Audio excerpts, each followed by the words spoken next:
जय जगन्नाथ। सभी साथियों का स्वागत है आपके अपने चैनल पे। आज का वीडियो बहुत स्पेशल है क्योंकि आज है जगन्नाथ रथ यात्रा। हिंदुओं का प्रमुख तीर्थ कहे जाने वाले जगन्नाथ पुरी मंदिर को न केवल देश भर में प्रसिद्धि मिली हुई है बल्कि दुनिया भर में जगन्नाथ रथ यात्रा का आयोजन भी जोर शोरों से किया जाता है। और ये जो रथ यात्रा का मैं आपको वीडियो दिखा रही हूँ, ये IOCL refinery township Paradip Orissa की रथ यात्रा है जो कि 7 जुलाई से 15 जुलाई 2024 तक चलेगी। हिंदू धर्म में 4 धाम बद्रीनाथ, द्वारिका, रामेश्वर और पुरी को सबसे ज़्यादा महत्व दिया जाता है, जिसमें एक जगन्नाथ पुरी यात्रा भी शामिल है। पौराणिक कथाओं के अनुसार भगवान विष्णु जब चारों धामों पर बसे तो सबसे पहले बद्रीनाथ पहुँचे, जहाँ उन्होंने स्नान किया। फिर उसके बाद वो आगे गुजरात गए तो वहाँ उन्होंने कपड़े बदले। आगे भगवान उड़ीसा के पुरी पहुँचे, जहाँ उन्होंने खाना खाया। और आखिर में भगवान विष्णु तमिलनाडु के रामेश्वरम पहुँचे, जहाँ उन्होंने आराम किया। हिंदू धर्म में धरती का बैकुंठ कहे जाने वाले जगन्नाथपुरी को बेहद ही खास महत्व दिया जाता है। यहाँ भगवान श्री कृष्ण, सुभद्रा और बलराम जी की रोज विधि विधान से पूजा होती है। जैसा कि आप देख रहे हैं, IOCL रिफाइनरी के ED मिस्टर कौशिक बासु रथ यात्रा में शामिल होने के लिए पहुंच चुके हैं। रथ यात्रा के दिन पुरी के राजा सोने की झाड़ू के साथ रथों को साफ करते हैं। यह अनुष्ठान राजा की भगवान जगन्नाथ के लिए विनम्र सेवा का प्रतीक माना जाता है।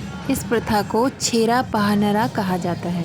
माना जाता है इस त्योहार की उत्पत्ति तब हुई जब भगवान जगन्नाथ की बहन देवी सुभद्रा ने पुरी जाने की इच्छा व्यक्त करी। उनकी इस इच्छा पूरी करने के लिए भगवान जगन्नाथ अपने भाई बलभद्र के साथ पुरी के लिए रथ यात्रा पर निकल पड़े। तब से रथ यात्रा हिंदू कैलेंडर के अनुसार हर साल आषाढ़ मास के शुक्ल पक्ष की द्वितीया को मनाया जाता है। यह त्योहार भगवान जगन्नाथ, भगवान बलभद्र और देवी सुभद्रा की उनके मुख्य मंदिर, जिसे जगन्नाथ मंदिर के रूप में जाना जाता है, से गुंडीचा मंदिर तक की यात्रा का प्रतीक है। गुंडीचा मंदिर पहुंचने के बाद भगवान जगन्नाथ, भगवान बलभद्र और देवी सुभद्रा 8 दिनों की अवधि के लिए वहां रहते हैं।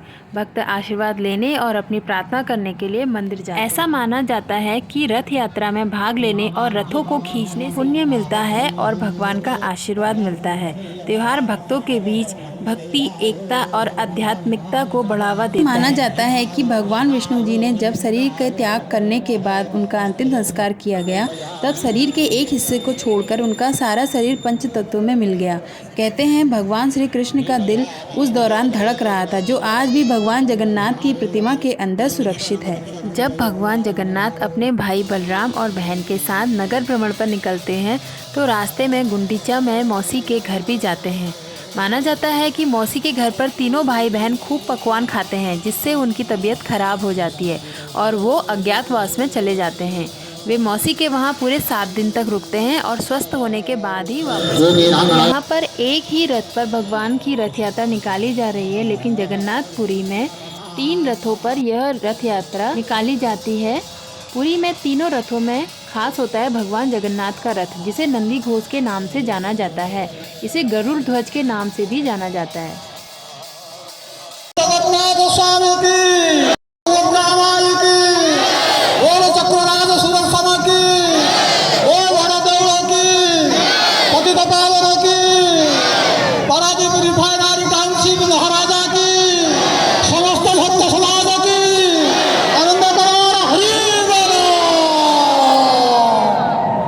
रथ यात्रा में शामिल दूसरा रथ भगवान के भाई बलराम जी का होता है, जिसे ताल ध्वज नाम से भी जाना जाता है।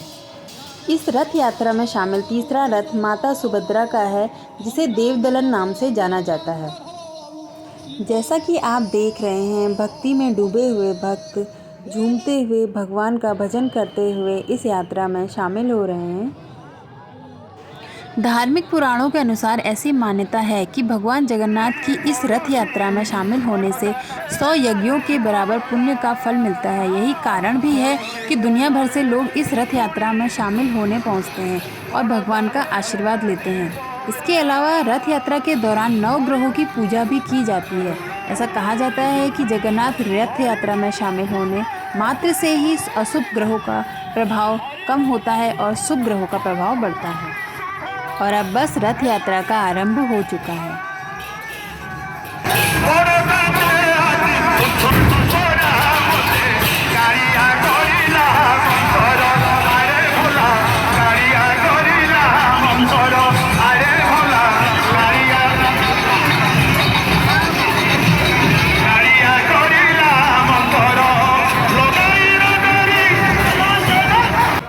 कहा जाता है रथ यात्रा में भगवान जगन्नाथ साल में एक बार मंदिर से निकलकर जन सामान्य के बीच जाते हैं। रथ यात्रा में सबसे आगे ताल ध्वज रथ होता है जिसमें बलराम होते हैं। इसके पीछे पद्म ध्वज होता है जिस पर माता सुभद्रा और सुदर्शन चक्र होते हैं और सबसे अंत में गरुड़ ध्वज पर श्री जगन्नाथ जी होते हैं। भगवान जगन्नाथ की मुख्य लीला भूमि उड़ीसा की पुरी है। पुरी को पुरुषोत्तम पुरी भी कहा जाता है। राधा और श्री कृष्ण की युगल मूर्ति के प्रतीक स्वयं श्री जगन्नाथ जी हैं, यानी राधा कृष्ण को मिलाकर उनका स्वरूप बना है और कृष्ण भी उनकी एक अंश हैं। उड़ीसा में भगवान जगन्नाथ, बलभद्र और सुभद्रा की काष्ठ यानी कि लकड़ियों की अर्धनिर्मित मूर्तियां स्थापित हैं। इन मूर्तियों का निर्माण महाराजा इंद्रद्युम्न ने करवाया था।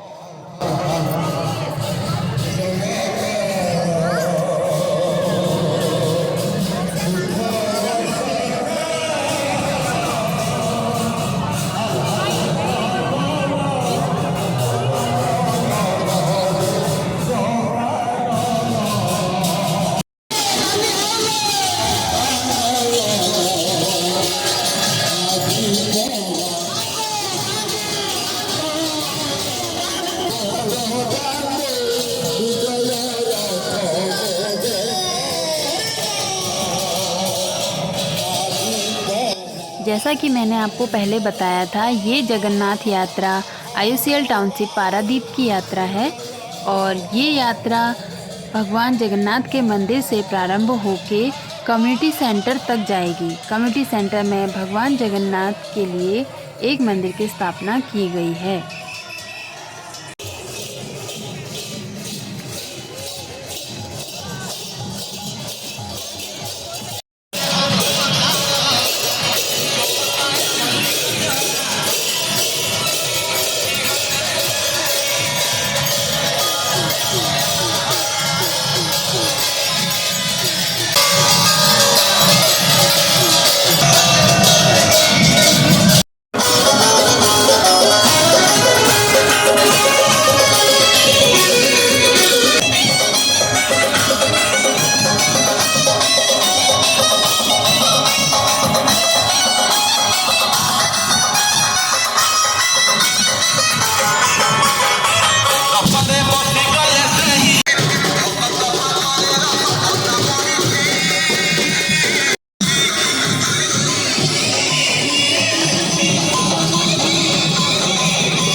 जैसा कि आपने देखा, विभिन्न वेशभूषाओं में भक्त भगवान के साथ चलने के लिए आए हुए हैं और रंगारंग कार्यक्रम भी करते हुए भगवान के रथ के साथ चलते जा रहे हैं।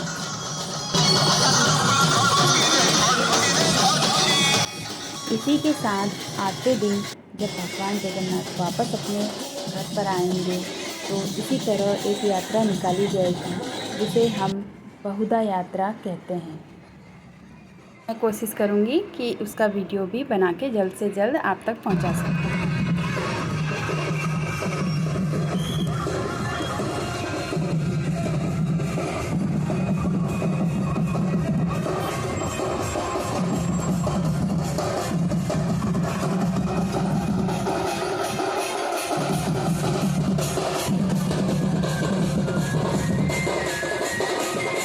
रथ यात्रा को उड़ीसा का सबसे मुख्य त्यौहार के रूप में मनाया जाता है और अब हम IUCL टाउनशिप के मेन गेट पर पहुंच चुके हैं।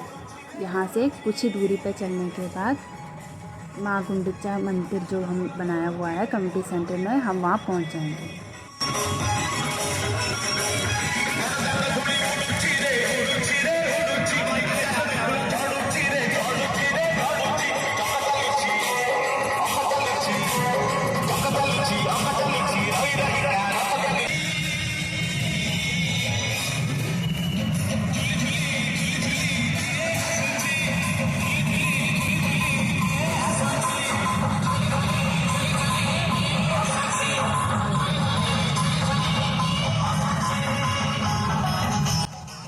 आप देख ही रहे होंगे कि सारे भक्त कितनी खुशी से भगवान की इस यात्रा में शामिल हो रहे हैं।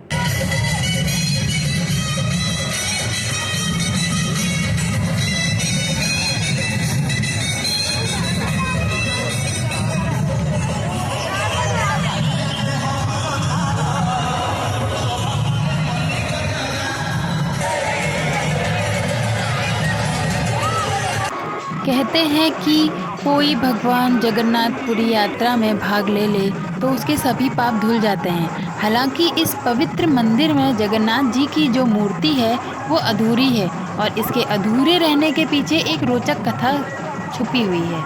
आज हम आपको इसी कथा के बारे में बता देते हैं। धार्मिक मान्यताओं के अनुसार भगवान कृष्ण ने जब अपना शरीर त्याग दिया तो पांडवों के द्वारा उनका दाह संस्कार किया गया, लेकिन शरीर के जलने के बाद भी उनका हृदय बचा रहा। भगवान कृष्ण के दिल को पांडवों ने जल में प्रवाहित कर दिया। माना जाता है कि भगवान कृष्ण का दिल राजा इंद्रद्युम्न को मिला और उन्होंने इस दिल को भगवान जगन्नाथ की मूर्ति में स्थापित करवा दिया। जिस मूर्ति में भगवान जगन्नाथ जी का हृदय विराजित है, उस मूर्ति को बनाने का कार्य राजा ने बूढ़े बढ़ई का वेश धारण किए विश्वकर्मा जी को दिया। विश्वकर्मा जी ने राजा की बात तो मानी, लेकिन साथ ही एक शर्त भी रख दी। विश्वकर्मा जी ने कहा, जब तक मूर्तियों के बनने का कार्य पूरा न हो जाए तब तक किसी को भी अंदर आने की अनुमति नहीं होगी। अगर कोई अंदर आया तो मूर्तियों को बनाने का कार्य मैं छोड़ दूंगा। राजा ने विश्वकर्मा की यह बात मान ली। इसके बाद विश्वकर्मा मूर्तियों को बनाने में के कार्य में लग गए। जिस दौरान मूर्तियों का निर्माण किया जा रहा था, राजा दरवाजे के बाहर से आवाज़ें सुनते रहते थे।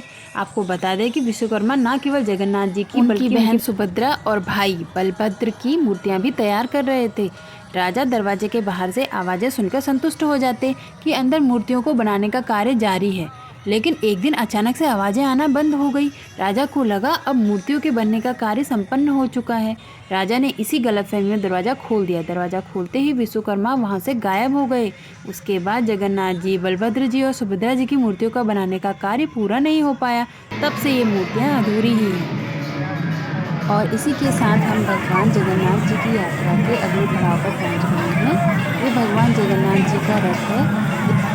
अब इस रथ से भगवान जगन्नाथ, भगवान बलभद्र और माता सुभद्रा को कम्युनिटी सेंटर के अंदर बनाए गए मंदिर में स्थापित कर दिया गया है। यहाँ पर भगवान अगले 8 दिन तक विराजमान रहेंगे। चलिए अब आपको भी भगवान जगन्नाथ जी के मंदिर के दर्शन करा देते हैं।